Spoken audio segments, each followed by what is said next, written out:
누가복음 13장 6절로 9절 우리 합독하십니다. 시작. 이에 비유로 말씀하시되 한 사람이 포도원에 무화과 나무를 심은 것이 있더니 와서 그 열매를 구하였으나 얻지 못한지라. 과원지기에게 이르되 내가 3년을 와서 이 무화과 나무의 실과를 구하되 얻지 못하니 찍어버리라. 어찌 땅만 버리느냐. 대답하여 가로되 주인이여 금년에도 그대로 두소서.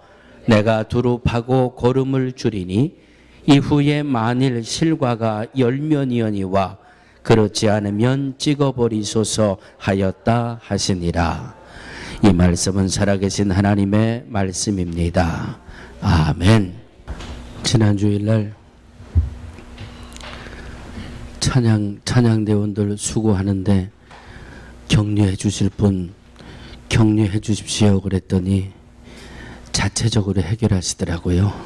예. 기다리시다가 지난주에는 우리 이영구 목사님이 찬양대를 위해서 한번 쏘셨는데, 그리고 가만히 생각해 보니까 우리 찬양대원들 대접해 드릴 만한 분이 별로 안 계신 것 같아. 그냥 자체적으로 해결하시는 게 더 큰 은혜가 될 것 같습니다. 아멘. 식구들이 다 뻔하시니까. 저희 큰아이가 오늘 주보를 보더니 아빠 이 사람이 누구예요? 그러더라고요.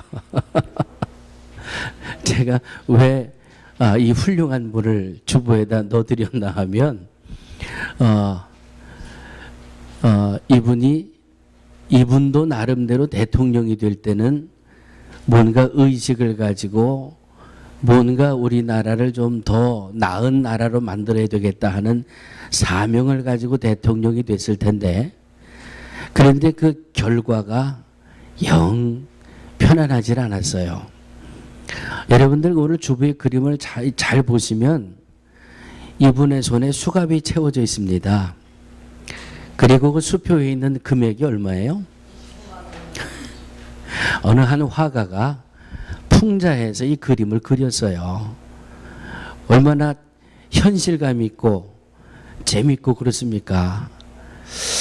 그런데 이 그림을 그린 화가가 체포돼 가지고 약식 기소가 됐어요. 왜? 전직 대통령을 폄하했다. 그래가지고 이분은 좀 폄하해도 될 분 같은데 정말 뭔가 목적을 가지고 세웠는데 그 목적을 바르게 감당하지 못하니까 지금까지도 이분에게 대해서는 좋은 마음을 갖는 분보다는 영 안 좋은 마음을 갖는 분들이 훨씬 많은 것 같아요. 이제 이 말을 본문으로 가지고 돌아오겠습니다. 어떤 사람이 포도원에다가 무화과 나무를 한 그루 심었습니다. 뭘 심었다고요? 예, 무화과 나무를 심었습니다. 그런데 이 무화과 나무가 웬일인지 열매를 전혀 맺지 못합니다. 그러니까 이 주인이 이 포도원을 관리하는 과원지기에게 야, 내가 3년 동안 이 무화과 나무에게 열매를 구했는데 3년 동안 기다려도 열매를 맺지 못한다. 그러니까 어떻게 해라? 찍어버려라. 괜히 땅만 버리고 있는데 3년 동안 기대하고 기다렸는데도 내 마음을 흡족하게 해주지 못하니까 이건 땅만 버리고 있다. 찍어버려라. 사랑하는 믿음의 성도들이요, 분명한 것은 우리가 무엇인가를 할 때의 목적을 가지고 하게 됩니다. 작년 어느 때인가요? 우리 뉴저지 행복한 교회 이병준 목사님이 사모님에게 막 야단을 맞으시더라고요. 왜 이렇게 야단을 맞으시나 그랬더니 그 교회 야드 경계에다가 그냥 무화과 나무 이 무궁화 나무 가지를 그냥 쿡쿡쿡쿡 찔러 놓으셨어요. 그러니까 사모님은 그것 지저분하게 왜 그렇게 무궁화 나무 그냥 가지를 갖다가 꽂아 놓냐고. 그렇게 야단을 맞으셨는데 요즘은요, 얼마나 예쁘게 무궁화 꽃이 피어 있는지 참. 그래서 제가 가끔 그래요. 사모님, 그때 목사님 이거 꽂으신다고 야단치시더니 지금은 보기가 참 좋으시지요. 무궁화 나무 가지를 꺾어다가 꽂을 때는 뭘 바라고 꽂아요? 꽃을 바라보고 꽂아요. 이 무궁화 나무가 꽃을 피워주니까 목사님도 마음이 기쁘고 사모님도 마음이 기쁘고, 아마도 그 무궁화 나무가 심기는 심었는데 꽃을 피지 못했다면 아마 목사님은 사모님에게 갑절의 야단을 맞으셨겠지요. 그리고는 그 무궁화 나무까지는 뽑아가지고 불쏘시개를 하든지 쓰레기 더미에 내서 버렸을 것입니다. 저희 사택문 앞에 뭐가 있어요? 예, 아시는 분은 아시고 모르시는 분은 알려고 하지 마세요. 저 혼자 따먹을 테니까. 저희 사택문 앞에 무화과 나무가 2그루가 심겨져 있어요. 쟤는 1년 조금 지났나 그래요. 그런데요, 줄기마다 올해는 무화과 안 사 먹어도 돼. 그런데 여러분이 와서 따잡수시면 저는 돈 주고 사 먹어야 되니까 제법 맺혔어요. 제법. 이 올 봄이 되면서요, 이 다른 교회 보니까 쟤를 이렇게 가지치기 전지를 해주는데 저는 그냥 내버려뒀거든요. 그랬더니 한쪽 가지는 굵게 나오고 한쪽은 또 비리비리하게 나오더니 요즘은 이 비실비실한 녀석도 힘을 얻어가지고요, 얘도 막 무화과 이 열매가 열렸는데, 이거 참. 무화과 나무를 왜 심었을까요? 그렇지요. 저 열매를 따 먹어야 되겠다는 목적을 가지고 심었어요. 그런데 쟤는 제 목적을 넘치도록 지금 채워주고 있거든요. 그러니까 절대로 쟤는 안 뽑아요. 그런데 제가 열매가 하나도 없다면, 열매를 하나도 못 맺었다면 굳이 거기다 놔둘 필요가 없잖아요. 목적을 가지고 심었습니다. 오늘 본문을 보니까 3년이나 기다렸다 하는 걸 보니 이 무화과를 심어 놓으니까 알겠어요. 이 무화과가 참 빨리 되나 봐요. 빨리 되고 이 열매도 참 충실하고 튼튼하게 맺히는 그 모습을 보니까 3년 동안 무화과 나무의 열매를 기다렸다. 야, 그 기다리는 사람 성격도 애지간하다 싶어요. 내가 3년 동안 열매를 기다린다? 아마 저처럼 하진 않았을 거예요. 저는 그나마 작년에 우리 몇 분이 저 한약방에서 얻어다 주신 거, 그거 한약방에서 약 짜고 남은 찌꺼기, 그게 비료가 좋다 그래가지고 그거 2포 된 거 갖다 뿌려준 거, 그게 전부예요. 어디에 가보면 뭐 닭똥이 좋다 그래가지고 닭똥을 갖다가 주고 뭐 비료를 주고, 그래서 농사를 잘 지는데요, 저는 별로 애를 안 쓰거든요. 투자를 별로 안 하거든요. 그런데도 저렇게 열매가 맺혀지는 것을 보니까 마음이 좋은데, 이 주인은 3년을 기다렸다는 것은 아마 열매를 얻기 위해 최선을 다했을 것입니다. 나름대로 비료도 주고 양분도 주고 여러 가지 다 일을 했음에도 불구하고 이 열매를 맺지 못하니까 이 주인의 마음에 너무 실망이 되는 거예요. 너무 화가 나는 거예요. 그러니까 저 나무를 그냥 아낌없이 그냥 찍어버려라. 그냥 땅만 허비하지 말아라. 이런 음성을 오늘 말씀을 통해서 듣게 됩니다. 사랑하는 믿음의 성도들이요, 지금부터 제가 3군데의 말씀을 봉독해 드릴 것입니다. 볼펜이 있으신 분들은 빨리 받아 적으시고, 그래도 못 적으신 분들은 주중에 인터넷 우리 홈페이지에 들어오셔서 본문을 받아 적으시기 바랍니다. 요한복음 15장 16절입니다. 내가 너희를 택하여 세웠나니 이는 너희로 하여금 열매를 맺게 하기 위함이라고 말씀하고 있습니다. 고린도후서 9장 10절입니다. 우리로 하나님을 위하여 열매를 맺히게 하려 함이니라. 요한복음 15장 8절입니다. 너희가 과실을 많이 맺으면 내 아버지께서도 영광을 받으실 것이라. 할렐루야. 세 군데의 말씀을 봉독해 드렸습니다. 겹쳐지는 말씀은 열매를 맺어야 한다라고 하는 말씀이 겹쳐지고 있는 겁니다. 무화과 나무를 심어놓고 무화과 나무에서 열매를 기대하고 있는데 열매를 맺지 못하니까 땅만 허비한다고 그냥 없애버리라고 하는 것이 주의 음성입니다.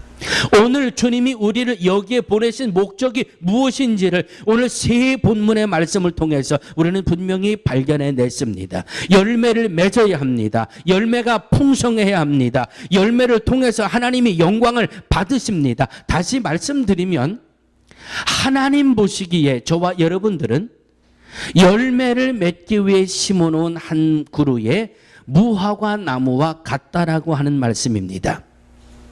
목적을 가지고 무화과 나무를 심어 놓듯이 하나님은 저와 여러분을 향해서 열매를 맺으라고 하는 목적을 가지고 이 땅에 보내주셨습니다. 그리고 오늘까지 주님은 우리가 열매를 맺도록 기다리고 계신다라고 하는 사실을 우리는 말씀 속에서 발견하게 됩니다.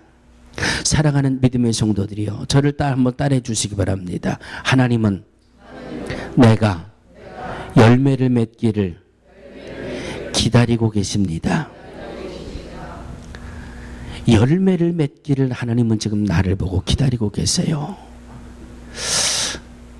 주인이 목적을 가지고 기다리는데 주인의 목적을 달성하지 못하면 그것이 죄가 되더라고요. 여러분, 죄라고 하는 것의 그 뜻이 뭐예요? 죄라고 하는 것은 화살을 가지고 관역을 향해서 쏘았는데 이 화살이 관역에서 빗나갔단 말이에요. 목적을 가지고 시작했는데 목적을 달성하지 못한 것을 가리켜 죄라 그러잖아요. 어느 책을 보니까 소극적인 죄가 있고 적극적인 죄가 있다 그러더라고요. 그래서 가만 생각해 보니까 그래, 적극적인 죄는 말 그대로 적극적으로 막 행함으로 죄를 짓는 거예요. 하지 말라고 한 것 하고 해서는 안 되는 것 하고 뭐 이런 것을 적극적인 죄라 그러고, 소극적인 죄는 뭐냐 그랬더니 소극적인 것은 해야 되는데 안 하는 것이 소극적인 죄다. 그래? 성경에는 뭐 죄는 죄고 원어를 봐도 죄는 죄지 뭐 적극적인 죄는 뭐고 소극적인 죄는 뭐냐. 그리고 말씀을 가만히 보다 보니까 소극적인 죄라고 하는 그 구분해 놓은 그것이 성경 속에서 받쳐주는 증거 자료가 성경에서 나오더라고요. 여러분, 마가복음 11장에 보시면 예수님이 베다니에서 예루살렘에 들어가실 때 시장하셨다 그래서요. 예수님이 베다니에서 예루살렘에 들어갔을 때 시장하셨다, 줄이셨다. 그런데 가만 보니까 저쪽에 아주 잎사귀가 풍성한 무화과 나무가 있어요. 잎사귀가 많으니까 틀림없이 저 무화과 나무는 열매가 있겠지. 그리고 예수님이 시장하신 중에 그 무화과 나무에서 열매를 얻기 위해서 가셨습니다. 열매가 있어요, 없어요? 열매가 없었어요. 열매가 없으니까 마가복음 11장 14절에 보니까 예수님이 이제부터 영원토록 사람이 내게서 열매를 따먹지 못하리라. 예수님이 원했지만은 그 열매를 드리지 못하니까 이제부터 영원토록 사람들이 내게서 열매를 따먹지 못하리라. 그리고 나서 전도 여행을 하시고 돌아오는 길에 보니까 그 무화과 나무가 말라 죽었더라. 이 무화과 나무가 뭔 죄를 졌길래 예수님에게 저주를 받습니까?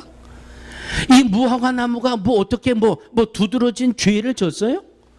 예수님에게 이렇게 이 심판을 받을 만한 죄를 졌어요? 그러고 보니까 해야 되는데 하지 못한 그것의 죄를 주님이 물으셨더라고요. 이것을 소극적인 죄로 표현을 했구나. 그러고 보니까 또 한 대가 연결이 되더라고요. 마태복음 25장에 가보면 달란트의 비유가 나옵니다. 몇 사람의 종이 나오지요? 1달란트, 2달란트, 5달란트. 주인이 각각 재능에 맞게 달란트를 맡겨놓고 뭐라고 말씀하셨어요? 잘 관리해라. 장사해서 일을 남기고 잘 관리해라. 그리고 갔다가 돌아와서 각각 회개할세. 1달란트 받은 종도 회개를 받았어요. 2달란트 받은 종도 회개를 받았어요. 5달란트 받은 종도 회개를 받았어요. 5달란트 받은 종에게는 뭐라고 말씀하셨어요? 주인이 잘하였도다 착하고 충성된 종아. 2달란트 받았던 종에게 잘하였도다 착하고 충성된 종아. 1달란트 받은 종은 악하고 게으른 종아.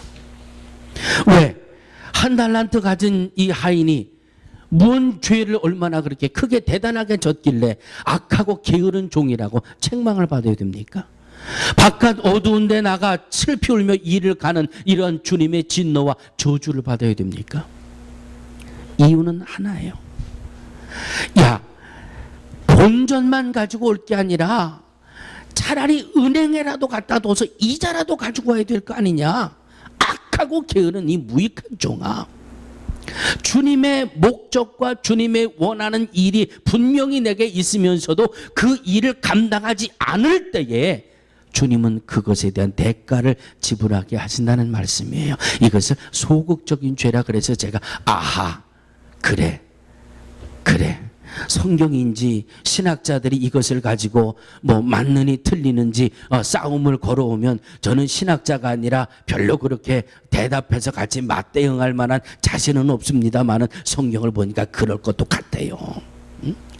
해야 될 일이 있는데, 주님이 내게 원하시는 것이 있는데, 내가 감당해야 할 본분이 있는데, 아니 한 걸음 더 나가서 주님이 내게 주신 명령이 있는데 그것에 무관심하고 그것에 게을리하고 강하니 하고 그러면 반드시 주님이 그것에 대한 심판을, 그것에 대한 대가를, 그것에 대한 책임을 주님이 물으신다고 하는 음성입니다. 사랑하는 믿음의 성도들이요, 전도를 하고 안 하고가 이래서 중요한 거예요. 천하보다 귀하게 여기는 한 영혼을 구원하라고 그러셨잖아요. 어디에서부터? 예루살렘에서부터 온 유대와 사마리아와 땅끝까지로 복음을 전하라고 그래서요. 복음을 전해서 열매를 맺어야 되는 것이 예수님이 핏값으로 우리 저와 여러분들을 대속해 주시고 구원해 주시고 하나님의 자녀로 삼으시고 기도하는 것마다 들어 응답해 주시고 역사와 보호와 은혜를 주시는 그 참된 목적이 우리로 하여금 영혼을 구원하라고 하는 이 열매를 주님이 기대하시면서 이 열매를 바라보시면서 오늘도 우리의 믿음을, 우리의 신앙을 지켜주고 계신다라고 하는 사실입니다. 사랑하는 믿음의 성도들이요, 그러면 나는 어떻게 해야 열매를 맺을 수 있습니까? 그러면 나는 어떤 열매를 맺어야 됩니까? 2번째, 3번째로 말씀드릴 테니까 너무 궁금해하지 마시고, 자, 나는 어떻게 열매를 맺어야 될 것이냐? 요한복음 15장 5절을 보시면 나는 참 포도나무요 너희는 가지라고 말씀하고 있습니다. 포도나무와 가지와의 관계가 하나님과 나와의 관계다, 이렇게 말씀하고 있습니다. 우리가 맺어야 되는 열매가 있는데 그 열매를 맺으려면 가지에 붙어 있어야 열매를 맺을 수 있다라고 요한복음 15장은 말씀해 주고 있습니다. 이것이 우리가 열매를 맺을 수 있는 비결이에요. 요한복음 15장 5절, 저가 내 안에 내가 저 안에 있으면 과실을 많이 맺나니 나를 떠나서는 너희가 아무것도 할 수 없음이니라. 하나님과 연결되어져 있지 않으면 우리가 열매를 맺을 수 없다라고 성경은 분명히 말씀하고 있습니다. 내가 주님이 기뻐하시고 영광 받으시는 열매를 맺기 위해서는 주님과 늘 연결되어져 있어야 하는데, 내가 주님과 연결되어져 있는지 아니면 내가 주님과 떨어져 있는지 어떻게 하면 알 수 있습니까? In Christ라고 하는 표현을 많이 보셨을 겁니다. 예수님 안에 있다. 그리고 이번에 여러분들 우리 아이들 캠프 갈 때 받으셨던 그 이 티에 뭐라고 써 있습니까? 뭐라고 써 있었습니까? 오, 가슴이 덜컥 내려앉았지. 예? 혹시 아무도 안 펴보신 거 아니에요? 예? 받으신 분들은 받으셨어요. 예배 안 나오셔서 못 받으셨나? Walk with Jesus. 내가 지금 예수님과 함께 걷고 있느냐? 내가 지금 예수님 안에 있느냐? 이 질문을 내게 하셔야 돼요. 내가 예수님 안에 있는지, 지금 내가 예수님과 같이 걸어가고 있는지. 제가 이 문구를 여름마다 아이들 티셔츠에 써놓는 그런 체험이요. 여기다가 이걸 써놓고 다니면 인종을 초월해서 예수 믿는 사람은 너무너무 좋아해요. 어떤 사람은 막 저를 끌어안으려고 그래요. Walk with Jesus. 나도 그 믿음에 동참한다. 나도 그 믿음에 동참한다. In Christ, 예수님 안에 살아. 이야, 그거 정말 멋진, 그거 정말 좋은 글이다. 그런데 이것이 글만 돼서는 안 되겠지요. 이것이 우리의 믿음이 되어야 되고 이것이 우리의 생활이 되어야 된단 말입니다. In Christ라고 하는 것이 뭐예요? Walk with Jesus라고 하는 것은 무슨 말입니까? 내가 무엇인가 생각할 때 주님의 마음으로 생각하고, 내가 무엇을 계획할 때 주님의 마음으로 계획하고, 내가 무엇을 결단할 때 주님의 마음으로 결단하고, 내가 무엇을 행하고자 할 때 주님의 마음을 생각할 줄 아는 것이 바로 in Christ. 내가 예수님 안에 있다라고 하는 것입니다. 내가 이 일을 결정할 때 이까짓 거 뭐 아니지. 주님이라면 이 상황 속에서 어떻게 결정하셨을까? 이러한 상황 속에 내가 이것을 하면 주님이 기뻐하실까? 이 환경 속에서 이것을 내가 행하면 주님이 영광 받으실까? 늘 생각이 예수님과 맞추어져 있고 늘 이 마음의 사이클이 주님과 연결되어 있어서 생각할 때도 말할 때도 행동할 때도 결정할 때도 주님의 마음이 내 마음을 지배하는 것을 가리켜서 in Christ라고 이야기하는 겁니다. 주님의 마음이 내 마음을 점령하고 주님의 마음이 나를 다스려 주시는 것이 바로 포도나무에 붙어있는 가지의 역할이에요. 가지가 본체를 떠나서는 아무것도 할 수 없잖아요. 여러분 아시잖아요. 저 얼마나 재밌나 몰라요. 그 전지하는 가위를 제가 얼마 전에 샀거든요. 그리고 이렇게 보면 이 아주 대놓고 와서 잔디를 깎는 분들이 있어요. 그분들이 깎고 지나가면 저 철망으로 그 풀들이 막 아주 굵직굵직한 풀들이 올라가요. 그러면 저는 그 전지 가위를 가지고 다니면서 밑둥을 딱딱 자르고 다녀요. 밑둥을. 그러면 하루 지나고 나면 아주 기세 있게 올라오던 풀들이 비실비실해가지고 그냥 다 죽어가요. 이유가 어디에 있어요?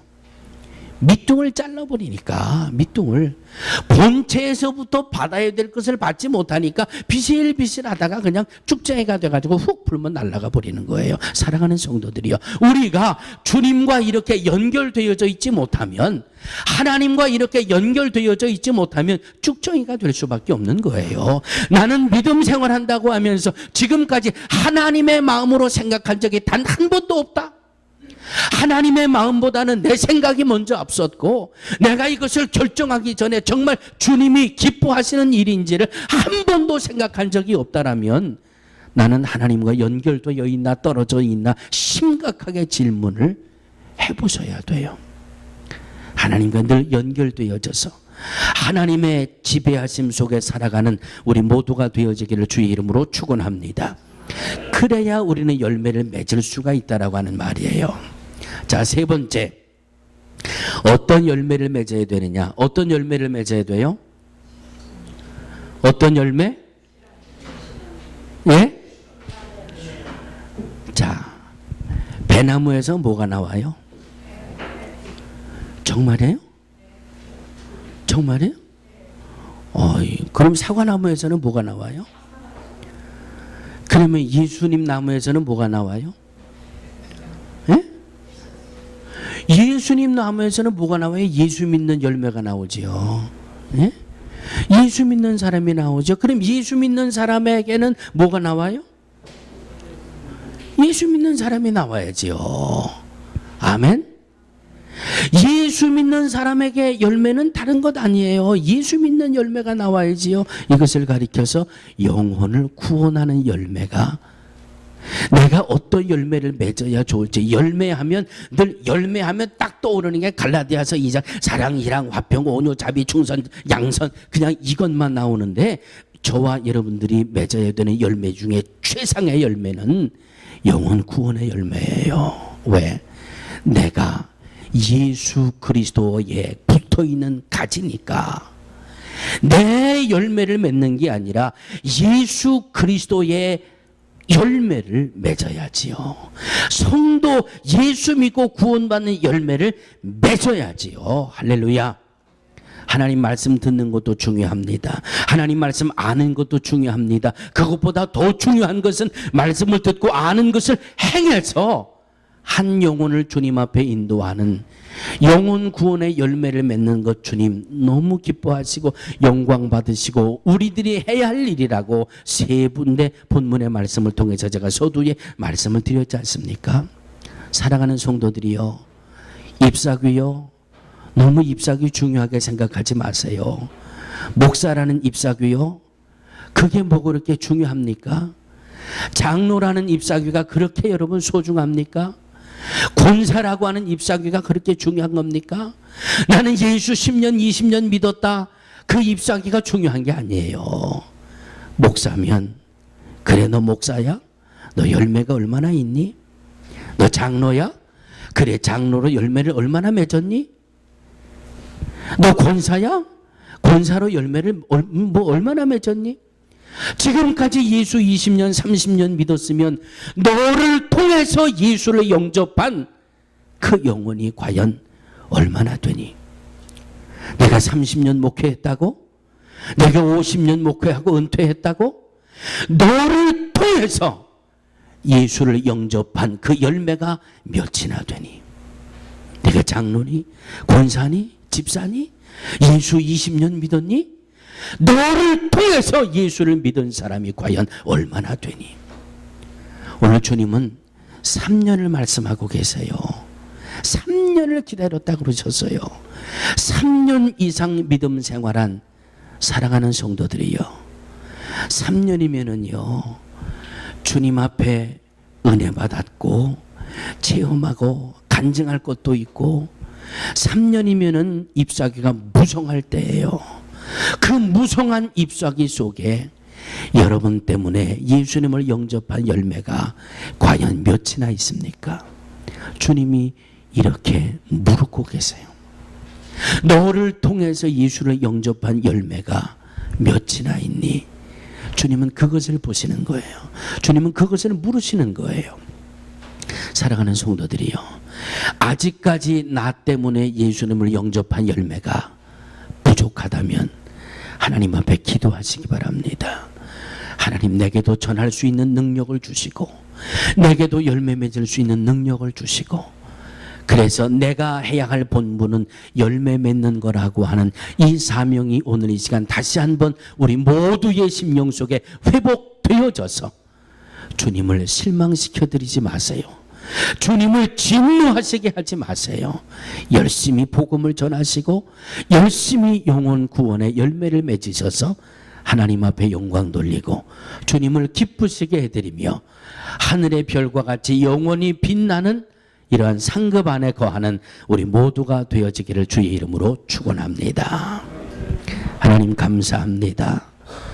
감당해야 할 본분을 감당치 못하니 주님 실망하시고 진노하심을 말씀 속에서 봤습니다.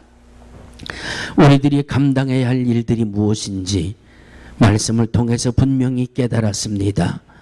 감당할 수 있는 지혜를 주시고 감당할 수 있는 능력을 주시고 감당할 수 있는 권능을 덧입혀 주시옵소서.